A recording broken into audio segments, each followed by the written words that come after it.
very rare opportunity of having one of America's foremost researchers into the effectiveness of anti-poverty. Actually, why should I say America?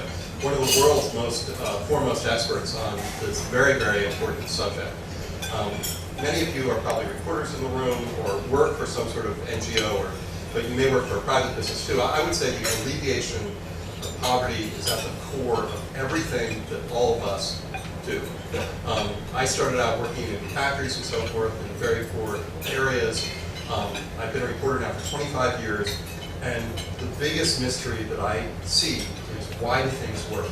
It is what animates everything that I write about. And I think there are a lot of people in my profession who see this exactly the same way. We are fundamentally intrigued and mystified by the question of why does things work? Especially in the nonprofit area, where the goal really, or not nonprofit, in the poverty alleviation area, because I don't want to use the word nonprofit because I'm not really adverse at all for there being a profit. Why isn't poverty alleviation successful? What programs do work and what programs fail? How can one look at that objectively? These are, to me, the single most important issues, and therefore I applaud you as an audience for coming to this presentation. And like the rest of you, I look forward to hearing Professor Karlan's comments. As you know, there'll be about 20 minutes of him speaking. If you have questions, and I hope you do, attack Dean KARLAN. He's used to it. He's a professor at American University. Don't throw things at him, but throw your comments at him. The more lively the discussion, the better. I will try to recognize everyone in this room. So just gesture to me that you have a question, and I'll try to get to all of you. All right, thanks a lot.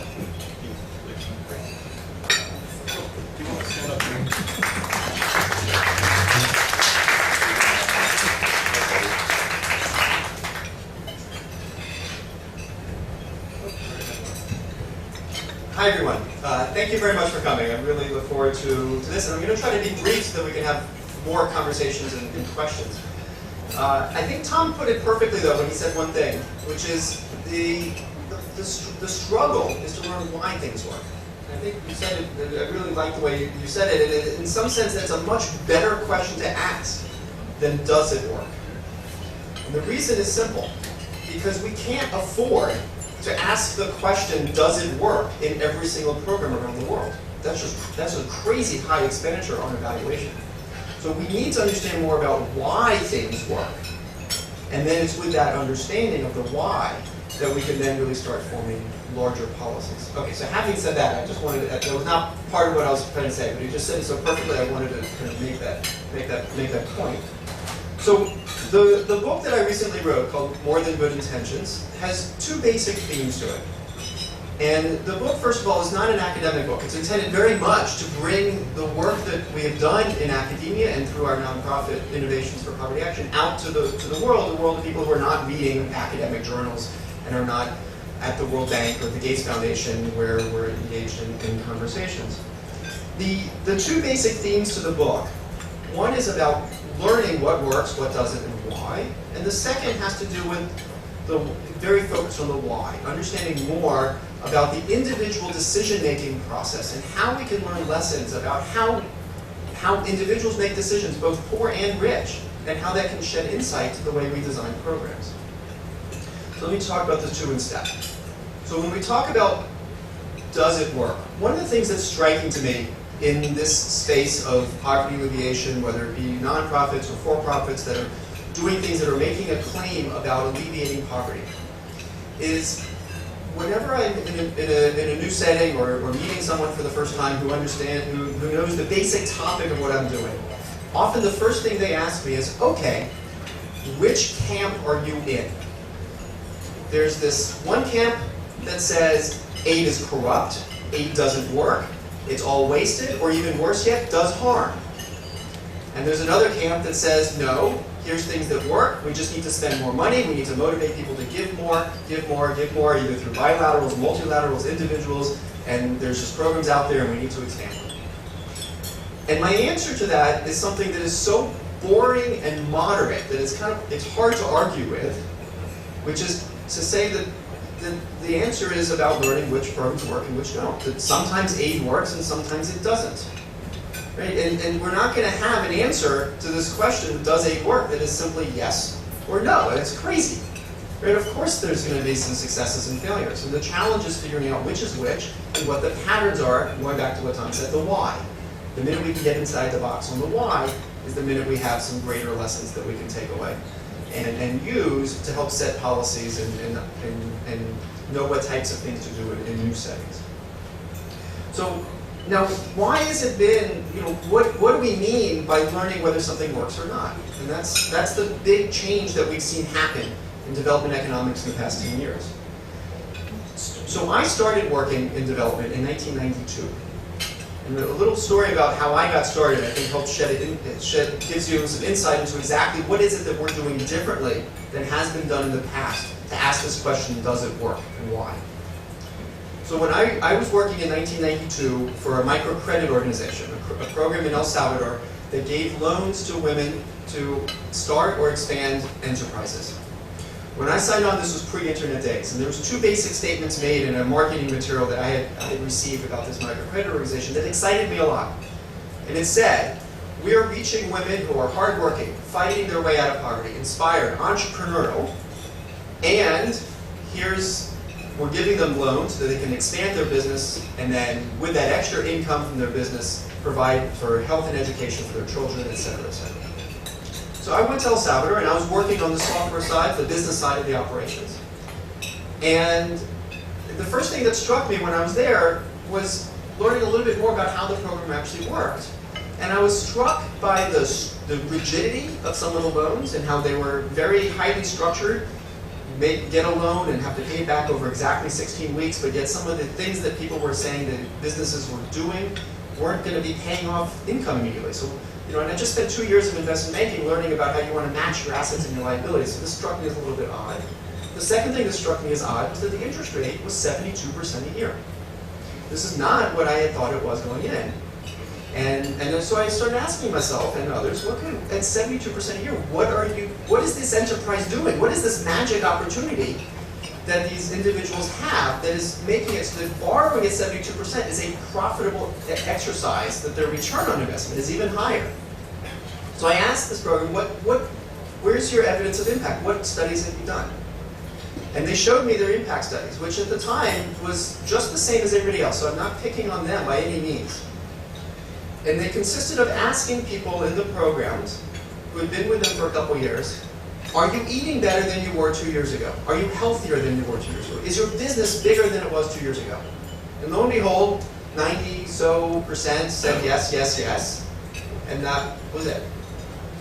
So let me throw out a fourth question that you could put on that same survey. Suppose that survey also said, are you older than you were 2 years ago? Okay, would we then conclude that microcredit caused aging? Right? That clearly would not. We know not to do that. So, the point is, when you just follow people before and after, there's a lot of things that are happening that cause change over time.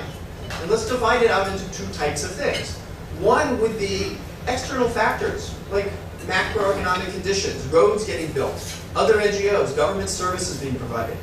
And these are causing people to do better over time, or not, but they're causing change over time. Aging, time, causes aging, right? So the first thing you have to realize is to get at this impact question, to find out, does something cause something else? You have to ask the question, how have the lives changed of people in a program compared to how their lives would have changed had the program not existed? So what this evaluation had to do is not just follow the people who were in the program, but follow some people who were not in the program. So suppose they went out and they found a bunch of people who had not borrowed from this lending program. And they compared, and they asked them those same four questions. Are you eating better? Are you healthier? Is your business bigger? Are you older? And what would they find? Well, they would find this comparison group got older by 2 years, so that would be equal, and that was all good and well. And maybe, let's say, they found that the people who took out the loans were healthier, were more educated, the children were more educated, and their businesses were bigger. Would we be satisfied now? So hopefully not. Now go back to that brochure I told you about. And think about the first question that was on that brochure, the first statement on that brochure. Who was this program reaching? It was reaching hardworking women fighting their way out of poverty, inspired, entrepreneurial. Take a group of people who fit those criteria, and what do you think happens to them over time compared to people who don't fit that criteria? They do better. that's kind of almost what we mean by those terms, is they're finding ways to improve their lives. So if we just ask this question to people who are in the program compared to people who are not in the program, we also should not really be satisfied that we've established a causal link from the program to impact. Okay, so it's that recognition. This is one of the biggest challenges in social science in general, is how to set up that type of causality. And one of the things that we do is we establish that causality by doing randomized trials. It's the same approach that we would use for prescription drugs, for instance. When we do prescription drugs and we want to find out, does this particular medicine, help alleviate colds or prevent some disease, or whatever the case is, we go through a prescription drug randomized trial to test that out. And this is the same exact approach that we're taking to the fight against poverty. And this is the heart of what our organization is about, is setting up studies of that nature, of that high quality around the world, across sectors, from microfinance to corruption to education to health, etc., to learn across all these different ideas which ones are actually causing the changes that we are aiming to see happen. So in the space of microcredit, just to give you kind of a little bit of a punchline, what we've learned recently, and recently there have been several studies that have come out just in the past few years that we did, that have, I think, really opened up a lot of eyes to what microfinance is really all about and how best to do microfinance. So microcredit, the program I told you about, for the longest time had been put forward as an almost panacea against poverty. Raised lots and lots of money on huge promise. It turns out that not everybody's a born entrepreneur. And a lot of times people are using loans for other things. And that's actually okay, that's a good thing. But it just means we need to change a little bit the way we think about what the promise of microcredit is. The promise of microcredit is about expanding people's choices so that they have the ability to borrow, to accelerate consumption, to absorb a shock if something bad happens to them, and to invest in enterprise. But it's not a singular story of enterprise growth the way it had been sold. And what's really important is the minute we accept that, and the minute we realize, and we've seen this now in the data and the studies, that a lot of the uses are for things that are not about enterprise growth, then it should make us pause and say, well, wait a second. Is credit then the best thing?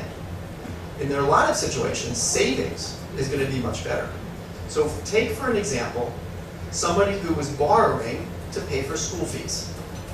That's a known expense.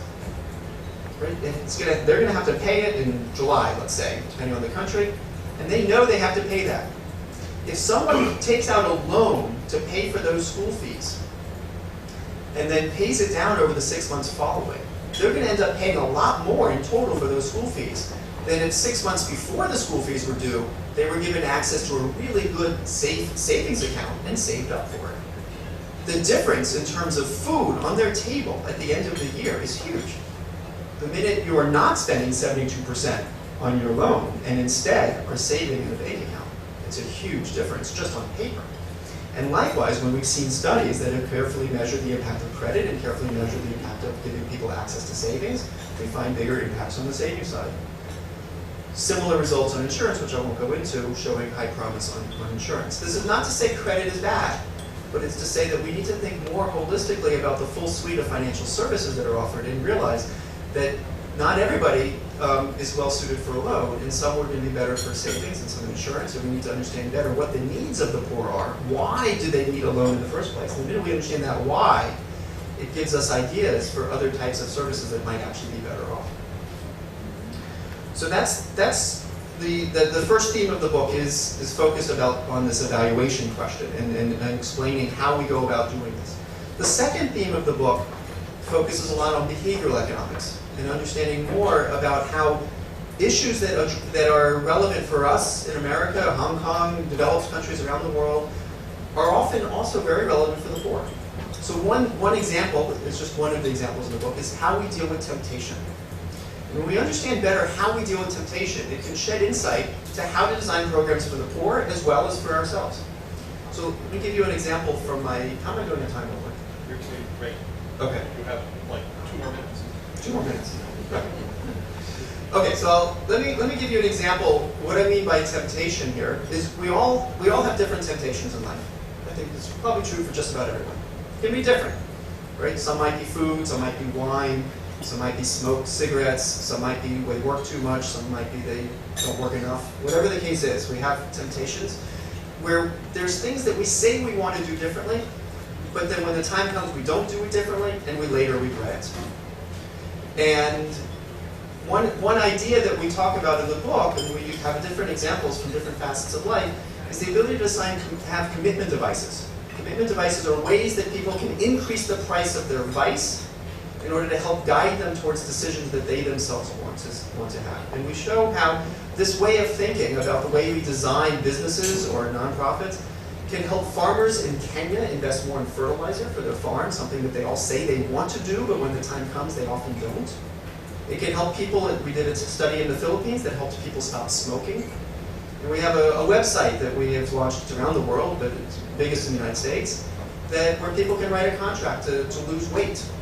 Now, let me give you an example from my personal life that kind of gives you a very micro example of what exactly I mean. So I like wine. I'm not nearly as obsessed as I think Tom was describing the wine committee here.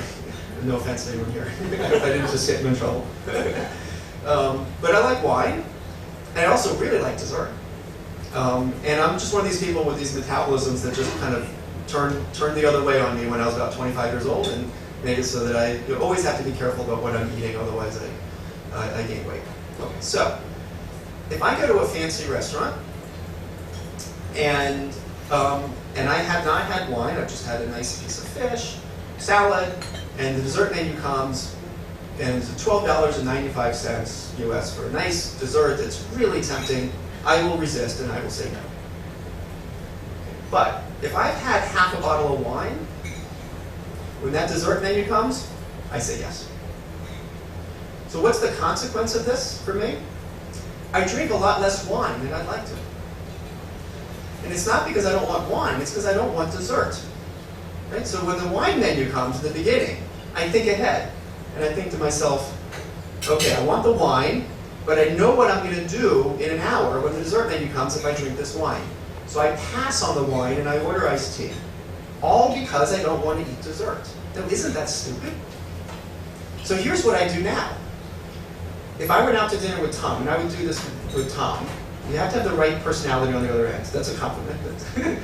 I would turn to Tom and I would say, Tom, if I order dessert, I owe you $1,000.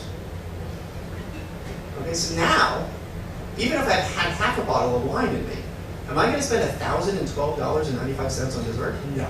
If I've had a whole bottle of wine in me, I'm still not going to spend that much money on dessert. Right? And so what does this do? This allows me to drink my wine. And then I'm happy, I'm better off. So what have I done? I've increased the price of my vice. I've done it in my own little unique way in this particular microcosm. But there's other ways of doing this that fit more for an overall lifestyle. So as an example of what we did in in Kenya with fertilizer, the simple issue was that at harvest season, the farmers get all their money from their cash crops. And 3 months later, that money's flittered away when it comes to planting season to put money into fertilizer. So what did they do? We offered them prepaid fertilizer vouchers that committed to buying fertilizer.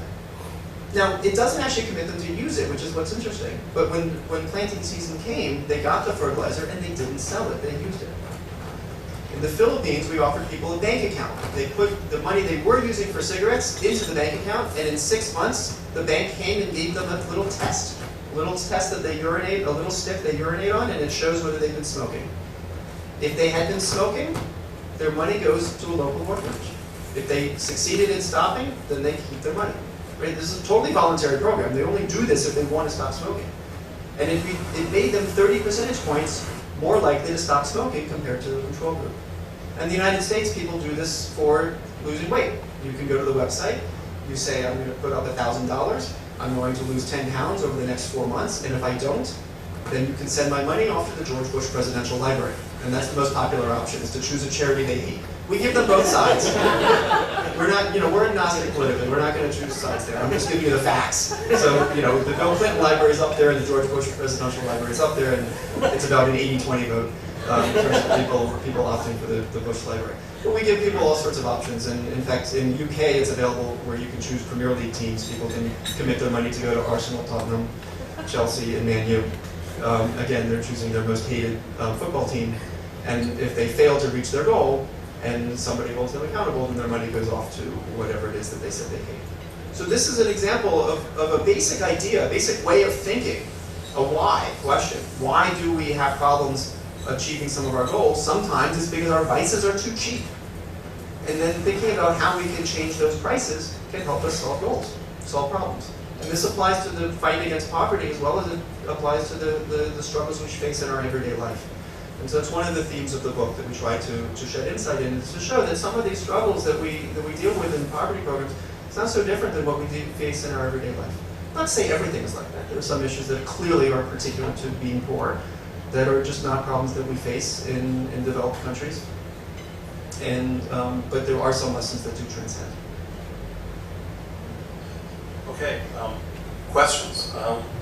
I think that you should feel that you can ask any questions tied to any of the issues surrounding efforts to alleviate poverty around the world to Professor Karlan, because he's probably considered them at one point or another. So we don't have that many speakers who come here who have his expertise, so really this is your opportunity. Now, who might have a question? Everyone raise your hand who might. Okay, there's one over here, there's two over here. Are there any people over? There's one over here. Any over there? This is your chance to register on my radar, so please raise your hand if you think you might have one. All right, so we have four. So let me just work my way around the room. I will recognize you guys. So there was one over here. Who was? Yes, please. And identify yourself at the beginning of your question. Can we get a mic right over here? Hi, I'm from the South China Morning Post. Correct me if I'm wrong, because I'm highly prejudiced against development economics. But it strikes me. By the way, that's terrific. I would love this conversation to be an attack on anything, because it just would make it a much more interesting and provocative. You know, the goal here is not to suck up to the speaker. It's to let him respond to the issues. So that's terrific. Thank you. I don't deny. I think there's no doubt that some poverty relief programs help a lot of people, just like any number of NGOs and charities. But development economics as a branch. I think economics has often been described as a dismal science. I think development economics is even more dismal than most other sub-branches of economics. If I'm right, there's not a single people, economy, or a country that is poor, became rich or less poor by following precepts drawn out by the most respected people in your discipline. In fact, I think countries that got rich, China, India, Japan, and Korea, Singapore, or maybe even Rwanda, probably work against many of the precepts that are dictated or prescribed by your peers. So again, I'm prejudiced. So what precepts are you talking about that you think are wrong? I think in terms of, well, there was a time when the Washington Consensus was the dominant mode before the financial crisis. Opened up your economy, let the foreigners in, open up your financial and economic institutions, and channels, let all the foreign bankers don't control capital flows, that sort of thing. And I also remember reading in Hong Kong, there was one development economist, I can't remember the name, was that Hong Kong should be a basket case, according to the more traditional economics, because of all the lack of resources and education, yet somehow we managed to get quick. So I don't actually pretend to be an expert in macroeconomic issues. So the focus that I have is really on micro policies, about if we're going to provide a social service to individuals, that's going to be about improving education, improving schools, improving health systems, offering microfinance. What are the lessons here about what works, what doesn't, and why? Which is a very different question than macroeconomic, monetary policy, international trade policy. So, I'm really not trying to skirt your question. I'm just saying that that's not what this is about, and that's not what the search that I'm describing is about. And I'm not accepting nor denying what you're saying in any way. We'll try to get someone else here who you can attack for all of those policies. What I would. There are people to blame, but you can Like, but maybe What I would agree with you in the attack is that by that debate actually has distracted us in some sense, because that debate is focused on the issues which are less tractable and less answerable.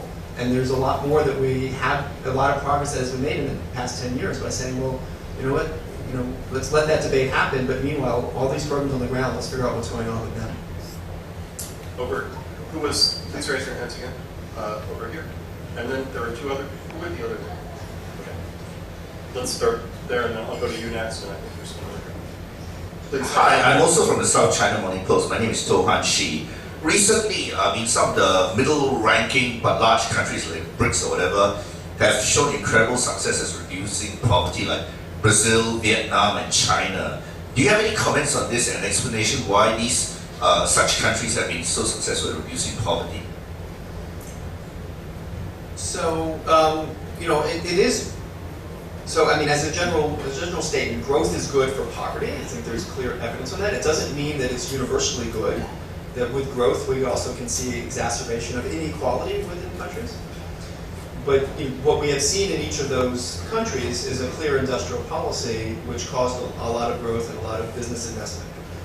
Now, having said that, in each of those countries, there's a lot of poverty. So I by no means would say that we have solved poverty in those countries. And it just goes to show that there's a lot of macroeconomic issues which can influence poverty, but at the same time, each of these countries struggles very much with what types of policies to run on the ground for those who are poor. And that's what this work is about, is helping to understand those types of programs. Some of those countries are further along in the search for evidence on what works and what does not, than others. Over here, there was, yep, please. And I think there's, please raise your hand so I can know where I'm going. I'm sorry. Oh, and over here. So after you, we're going to go to Tara. Thanks. Hi, my name is Yana. I'm a co-founder of an organization that works with social businesses, and a lot of them are working toward alleviating poverty. So we look a lot at what works and what doesn't when we decide what opportunities we're going to support. Just yesterday, I read a commentary that attacked the media and journalists in particular for, quite harshly, for never talking about what works and what doesn't in poverty alleviation. The statement was that whenever, there's so much bad news already, that if you're going to talk about someone doing something good, you never want to make it sound bad, but the reality is people don't read about this in the newspaper. They read about a lot of models that sound good, but it's never a balanced point of view or an assessment of what works and what doesn't. So I think my question is about what role you see the media and journalists playing in this, and what's a good way to get this out to the general public? How can people know what works and what doesn't in other ways? First of all, I agree that it's critical to get the word out, and that's actually the reason I wrote the book. It's not just I'm like a small drop in a huge ocean, but that was exactly the motivation, was recognizing that the academic research, which is carefully answering this question, is not readily available to many people. Now the book is going to be outdated in a few years. I like to think that's my hope, and so one of the missions of our nonprofit is to continue that communication.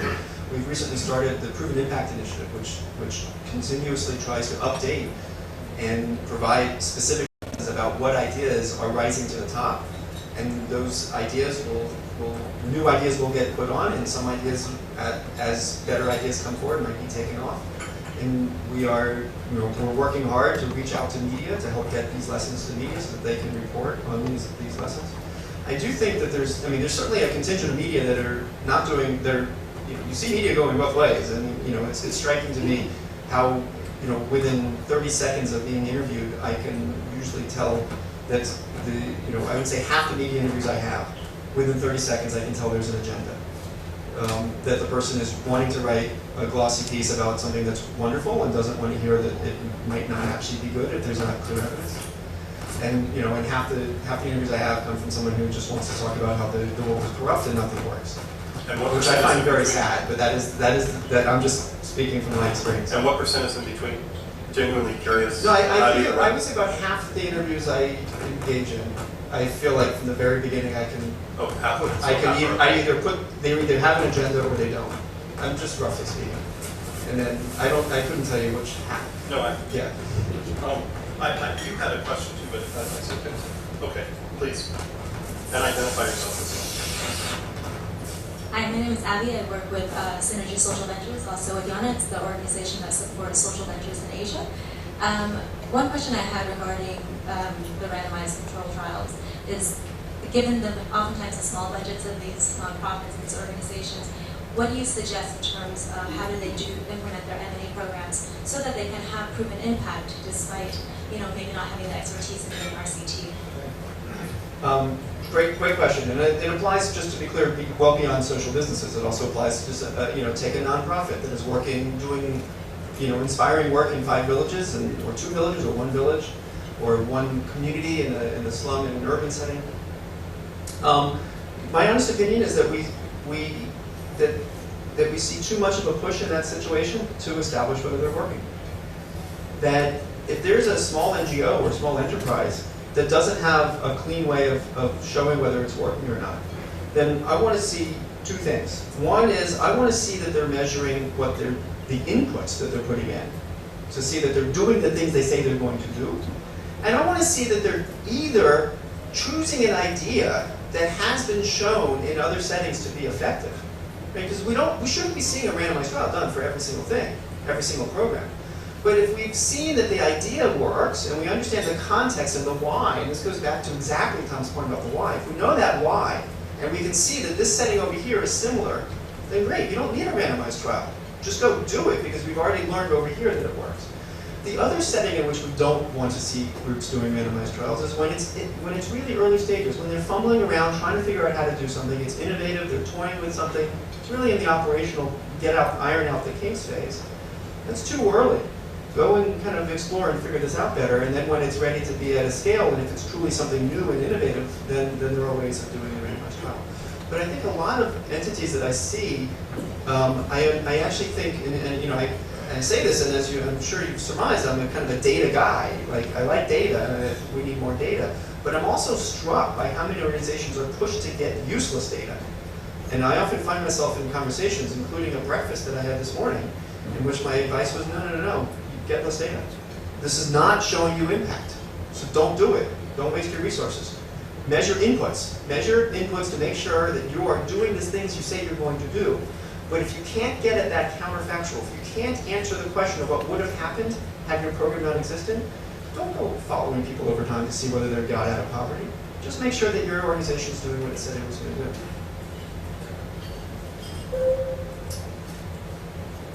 Hi. You mentioned in your opening remarks that there are a lot of sets of commonalities in terms of how people behave, whether they're poor or not. What are the things that you think are unique to poor people that you can use to alleviate poverty? And can we as academics or journalists or professionals even understand those unique features?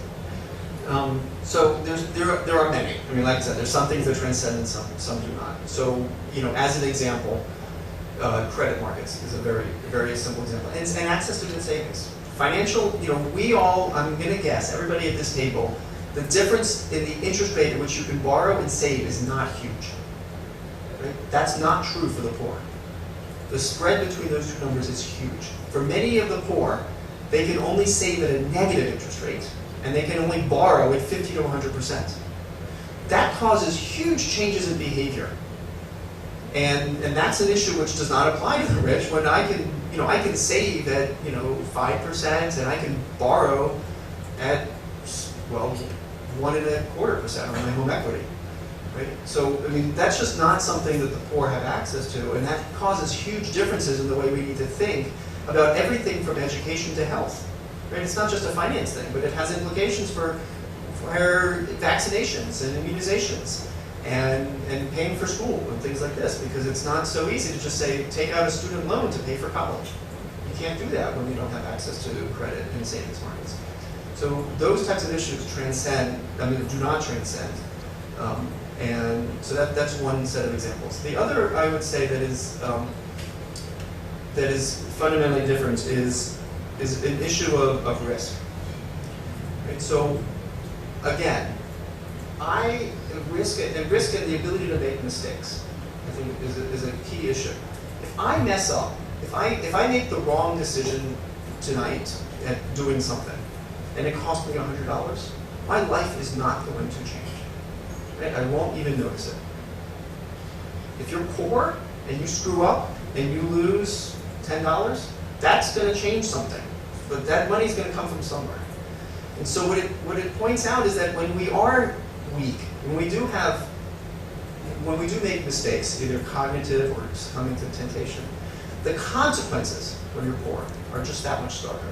And similarly, not just about mistakes, but it's just about risk in general. Like if it's bad rainfall, what's the big deal for me, right? So maybe I'll ruin my shoes. If it's bad rainfall and you're poor, you ruin your crop. Very different beast. So the way we are able to cope with risk has huge differences, and again, manifests itself in many different ways that are fundamentally different. So for the poor, for instance, we're doing studies in Ghana that look at how risk of rainfall makes people less likely to invest in their farms. And we're finding that by removing rainfall risk, by giving them rainfall insurance, we see investment go up. This is a huge finding, and frankly, it's the type of thing that wouldn't apply to the wealthy who have better risk management tools available to them. Oh, see, the questions are really popping, and we're almost out of time. So could you be very, very brief, state who you are, and just 10 seconds. Nick Gary Bullard from the Harvard Kennedy School. And my question is just about the adherence within the program group of your randomized controlled trial, or just adherence within the program once it's been taken out of the trial and just being used, and whether there are characteristics that define those people who do stick with the voucher or with the escrow account wherever their money's been put. And if there aren't, if you can then do follow-up to try to help those people who, through whatever fault of their own, can't stick with this program that is purely voluntary. Is your thoughts on that? Sure. So, I think that's, I put this in just two basic thoughts to share. One is that, very few programs, when we report it in a very simplistic way, average impacts, like the key first question to ask is kind of similar in what you're asking, which is, okay, average is good, but I care a lot about heterogeneity too. I care a lot about whether, did it help everyone by that same average amount, or were some people helped a lot and other people less? And usually the answer is the second. And then the good evaluations help understand that. And then follow-on research can then say, okay, for the people who weren't helped, what do we do? Right? And maybe there's something else. This is the type of iterative collaboration that as an organization we love to have when we're able to test out different questions in the operation of an organization, because it isn't going to be a one-size-fits-all answer to anyone. And the smoking is a perfect example. Only 1 out of 9 people opened up those accounts. Right? So it was great for that 1 out of 9. But 8 out of 9 didn't open the account. What do you do for them? Right? So there's clearly something else. Now, maybe over time they would learn, and the 1 out of 9 would tell their friends, and it'd be 2 out of 9 or 3 out of 9, but we're never going to make it to 9 out of 9. It's just not the right product for literally everyone. So it's still, there's definitely a question that remains on the table about what to do for those who will not open up such an account to help them stop smoking, just to use that example. Boy, there's so many. Please, far side, and then I'll do you next, and I'll see if we have time for you. I'm sorry. Hi, my name is Manfred van Hindenburg. I work for IFC, International Finance Corporation, not related to the building here in Hong Kong, I'd like to emphasize. It's part of the World Bank group, and we give loans and advice to private sector, to companies in developing countries. And we struggle a lot with this question of how do you measure impact. Development impact is our big question and theme. And it's easy when we support a project that gives access to water for 10,000 people, 10,000 people have been helped, you have achieved development impact. It's much harder when you support a microfinance institution or a bank to provide better products for SMEs. How many people have been reached? Have people been really helped is a bit tougher question. The big question, I think, to you and to us as well is how do you create impact that's scalable, that's huge? And I think you sort of admitted essentially in your comments so far, but I still want to ask about it again, that your programs and your examples are micro on the micro level. So the question is, how do we, not help just 100 people in the Philippines not to smoke, but how do we turn the Philippines into a developed country? How can you scale up what you're suggesting? How can maybe also the measurement tools that you're suggesting be used to transform entire economies? Okay, so let me be clear. When I said micro, I don't agree with what you're saying. So when I'm talking micro versus macro, I'm talking about the level of the policy, not the scale of the intervention. So when I was talking about macro and this not being macro space, I'm talking about monetary policy, government fiscal policy, taxation policy at the macro level. The two examples you gave, we do evaluations exactly on those topics, and they are very scalable. Right? It is a question, we'll do an evaluation of a program that works with SMEs on the finance side that works with hundreds and hundreds of thousands of SMEs. Same thing with water. You can do programs that deal with water sanitation across hundreds and thousands of villages. So there's nothing about what I'm talking about that isn't scalable if the evaluation is done right. What I mean by macro is literally like, what's the right monetary policy, legal systems, things of that nature become much.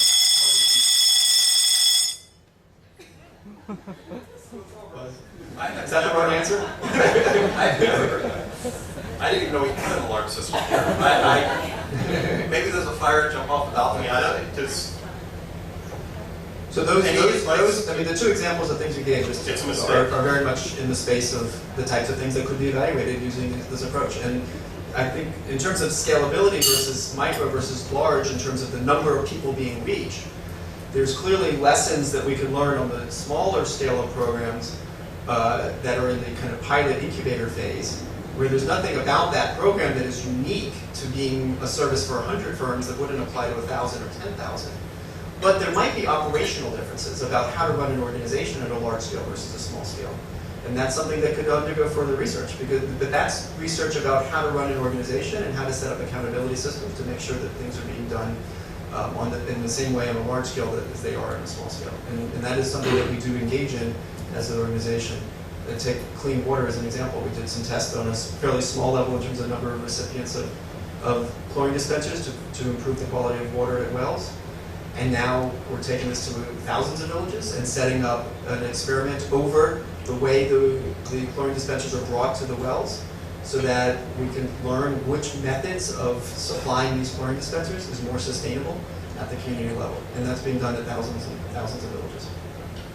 Maybe this will be our last question. I'm sorry about that. Again, please introduce yourself. Try to make it a good one. Peter Bennett, I'm retired. It seems to me that a lot of people would want to give more to charitable institutions and for development in various parts of the world, but are held back by the poor media attention highlighting poor decision making on investments, and there's not a poor return. So there's an issue with public perception, and media plays a role in this. And secondly, why don't people try to get the message across better when you can have programs like The Apprentice or other programs that are semi-reality TV show? It's what a lot of people watch. It's what a lot of people talk about. It's what's covered in the media. And if you had programs like those or some other reality TV shows or whatever, it might be able to get over the message in a different way than we have it today. So I think the first part of your question, the answer that I have is that is one of the reasons for evaluation. That it is to get over the skeptics, to get over the arguments that look at all, it's all failed. To say, well, look, just because you can point to your finger at one thing that turned out not to work does not mean that aid is failing. It means you need to pay attention to what works and what doesn't and support the things that do. And that is a message that we need to get out to the media so that when media write articles that are bad about one entity, that's not the takeaway is look, see, so give up and lose hope. The second about reality TV, it's funny you should mention that because we've had this idea for a while about doing a reality TV show about our organization where we do something that's like some combination of The Amazing Race and The Apprentice. We've never found the production company that would take us on, but we would love to do it. So if you know someone, we'd love to. We think it'd be a really interesting way of bringing some of these field projects to light to people around the world. And we've been told it's very expensive. Wow, spectacular idea. Okay, so thank you very much. I think when you want to talk about inefficiency, the first thing you have to consider is that Dean KARLAN has a great new book out, and we are unable to provide it to you today because there's no bookstore in Hong Kong that apparently sells it. But this is, but I guess you can find it on Amazon. It's available on Amazon, yes. And when did it come out? April 14th. April 14th, so it's fairly new. Dean KARLAN is going to be on sabbatical this year, he didn't say, but he's going to be on a worldwide study project, including what, the Philippines, Ghana, Uganda, what other countries are you? Chile, Turkey, London. So it won't be my responsibility, but I hope in a year when he finishes it, he can come back and talk to you all about all the things that he's seen that have changed his views on what functions and what does not function. So maybe Tara could handle that. We've also seen that even if you give him a rambling question or comment like I did, he's able to bring at least one thing and maybe two from what you said that actually has some relevance in something. So that by itself, given the multitude of anti-poverty programs and all the confusion that's around, is a great gift. We need some rays of light in many of the vaccine issues that we all face in this world. So I'd like to give applause to Professor KARLAN for his comments and hope to hear from him again.